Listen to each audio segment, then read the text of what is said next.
राधेश्याम छोरी अनि के छ खबर अनि के भगवान खुसी भएर ए दृष्टि छोरी माग मसँग के चाहन्छौ भन्नु भने के माग्छौ तिमी चिगे माग्छौ अरु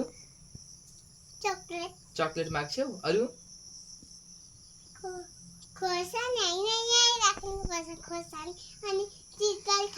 ए चिजबलहरु माग्छौ ए अँ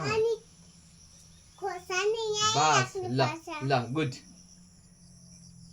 नानीले भगवानलाई प्रसन्न बनाएपछि भगवान आउनुभयो भने स्विगम आइसक्रिम बिस्कुट ललिपपहरू माग्छिन्। यो सुन्दा हामीलाई हाँसो लाग्छ किनकि एउटा केटाकेटीले के माग्छ र जस्तो लाग्छ। त्यसो मात्र होइन, केटाकेटीले होइन, हामी ठुलैले पनि भगवानले दिने हो भने केही धन वैभव यही कुरा माग्छौँ। यसैले जसरी केटाकेटीले भनेको सुन्दा हामी हाँस्छौँ, हामीले भनेको सुन्दा महापुरुषहरू हाँस्छन्।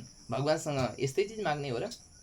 जसले जन्म मृत्युका अनेक पिञ्जडाहरूलाई काट्न सक्ने क्षमता राख्छ त्यो परमात्मालाई जसरी एउटा साना केटाकेटीहरूले केवल चकलेट मागेर खुसी हुन्छन्, त्यसै गरी हामी पनि केही धन दौलतहरू मागेर खुसी हुन्छौँ। तर विडम्बना महापुरुष यसैलाई देखेर हाँसो गर्दछन्।